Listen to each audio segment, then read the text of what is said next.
शराब का दुकान खुलवा दिए, बिहार के लोगों को एकदम पियाक बना दिया, पियक्कड़ बना दिए, लत लगवा दी। अचानक कर रहे हैं कि अब छोड़ करके जब टर होने लगा लोग, जब आराम से दारू पी के ऐसे उलटने लगे, 4 सीट जीत करके आए हैं। तो तेजस्वी यादव वही जो योजना है बिहार में लागू करने का प्रयास कर रहे हैं। वो चाह रहे हैं कि हमारा आगे का राजनीतिक करियर का दरवाजा खुला रहे।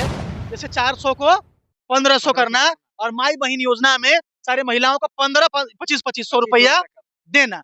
हमें ऐसा देखिए, आजकल तेजस्वी यादव महिला संवाद यात्रा पर निकले हुए हैं और बिहार में जगह जगह पर घूम भी रहे हैं और एक नया योजना शुरू किए हैं और लाने के बारे में सोच रहे हैं, माई बहन योजना। इस योजना के बारे में क्या धरातल पर सरकार बनने पर क्या सच्चाई में ये धरातल पर उतरेगा या नहीं उतरेगा, इसी विषय पर चर्चा करने के लिए हमारे साथ गौतम जी हैं। आइए इनसे बात करते हैं कि क्या सर ये तेजस्वी यादव जो महिला सम्मान योजना संवाद यात्रा कर रहे हैं और माई बहन योजना जो ला रहे हैं, क्या ये धरातल पर सरकार बनने पर ये क्या लागू हो पाएगा? देखिए, अभी जो है तेजस्वी यादव महिला संवाद यात्रा पे है। एक तरफ नीतीश कुमार भी यात्रा पे थे, लगातार प्रगति यात्रा पे थे और उसमें उन्होंने कई करोड़ 200 कुछ करोड़ रुपया खर्चा किया था। हाँ, करके खर्चा किया था उन्होंने और लगातार यात्रा पे थे। तो तेजस्वी यादव भी इसके दबाव में जो है महिला संवाद यात्रा पे है, ठीक है। वो जा रहे हैं गांव-गांव और महिलाओं को ये बताने का प्रयास कर रहे हैं कि हमने जो योजना लाया है उस पे आप विश्वास करिए और इस पे हमें वोट करिए, हम पक्का ये योजना आप तक पहुंचाएंगे। लेकिन आप पूछ रहे हैं कि क्या ये योजना लागू हो पाएगा या नहीं। चलिए हम आपको बताते हैं एक बात और बड़े ध्यान से सुनिएगा।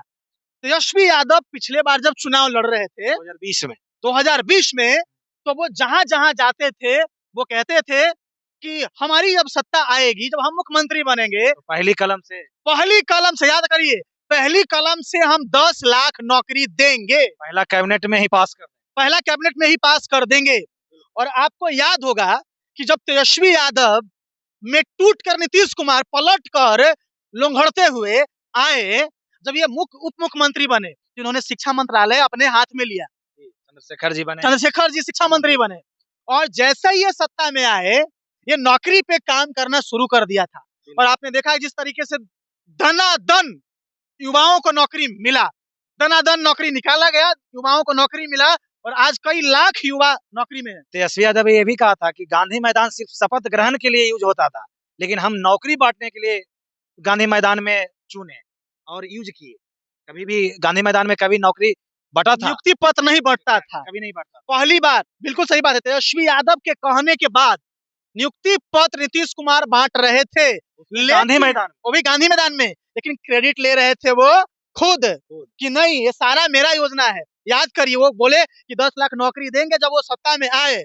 भले ही देखने वाला हमको बोलेगा तेजस्वी यादव का समर्थक है, लेकिन हम समर्थक नहीं है, हम कड़वा सच बता रहे हैं। बीच में ही पलटी मार के चले गए तो 10 लाख कहाँ से पूरा? वही बात है, जब वो बीच में पलटी मार के चले गए तो 10 लाख पूरा कहाँ से होगा। अब सुनिए, जब वो आए नौकरी दिए, इसीलिए मैं दावे के साथ कह सकता हूं, उस पर विश्वास करके, कि तेजस्वी यादव यदि सत्ता में आते हैं तो 101% लिख कर ले लीजिए कि जो 2 योजना है, जैसे 400 को 1500 करना और माई बहन योजना में सारे महिलाओं को 2500 रुपया देना।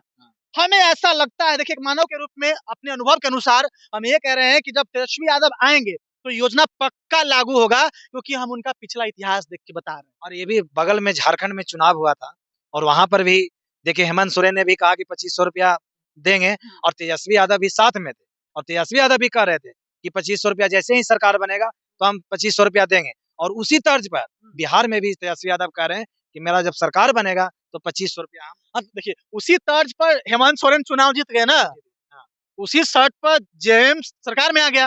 अब तेजस्वी यादव को लगा कि भाई ये दमदार योजना है, साथ में गठबंधन में भी है, गठबंधन में भी झारखंड में है, दमदार भी योजना है यार। झारखंड मान के चलिए तो एक ही है, अच्छा परफॉर्मेंस अभी हुआ, 4 सीट अभी झारखंड में चुनाव 4 सीट जीत करके आए हैं। तो तेजस्वी यादव वही जो योजना है बिहार में लागू करने का प्रयास कर रहे हैं।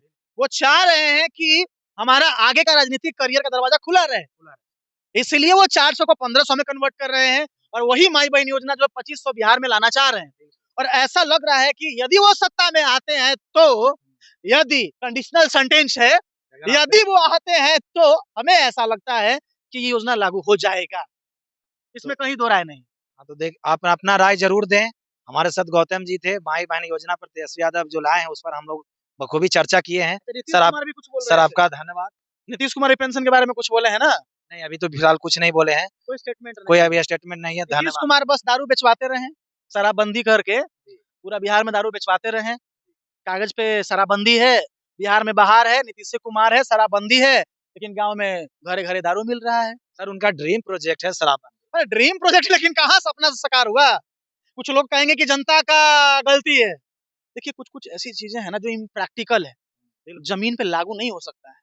यही नीतीश कुमार थे जो कि 1 किलोमीटर के दूरी पर हर जगह शराब का दुकान खुलवाया। बिल्कुल, बताइए कितना बड़ा गद्दारी है कि जब ये सत्ता में आए तो 2-2 किलोमीटर पर शराब का दुकान खुलवा दिए। बिहार के लोगों को एकदम पियाक बना दिया, पियक्कड़ बना दिए, लत लगवा दी। अचानक करें कि अब छोड़ करके जब टर होने लगा लोग, जब आराम से अब दारू पी के ऐसे उलटने लगा, तो यही नीतीश कुमार कहते कि ना अब तो दारू छोड़ो, अचानक अब छोड़ो। छोड़ो। अब बताइए दारू पीने वाला मरेगा कि जिएगा? तो माने दुमुंहा सांप है। हाँ, बिल्कुल। माने इधरों से मुंह है और इधरों से मुंह है। कब करने जाएंगे इसका कोई गारंटी नहीं है। तो नीतीश कुमार ऐसे ही है। तो अभी 2025 में सर नीतीश कुमार को किस रूप में देखते हैं? क्या वापस आएंगे? नहीं, आना ना आना वो अलग की बात है। एनडीए सत्ता में आती है तो लोग कह रहे हैं कि नीतीश कुमार को ही मुख्यमंत्री का चेहरा बनाया जाएगा, लेकिन मेरा अपना मानना है कि नीतीश कुमार यदि फिर से मुख्यमंत्री बनते हैं बिहार में, तो बिहार के लिए सबसे बड़ा दुर्भाग्य होगा। लेकिन अमित शाह का जो बयान देखे थे सर, जो पिछले बार जो बोले लोग भी नहीं चाहता है कि नीतीश कुमार मुख्यमंत्री बने। उस समय से मजबूरी हो सकता है ऐसा। मीडिया के भी चर्चा में आ गया कि फिर से सरकार पलटने जा रहा है। अरे नीतीश कुमार तो निर्लज आदमी है महाराज। 60 पे सीट वाला आदमी जो है बैठा हुआ, लोकतंत्र के हिसाब से मैं बात कर रहा हूँ, इनका सीट कम है, 43 सीट। कायदे के अनुसार इनको मुख्यमंत्री का पद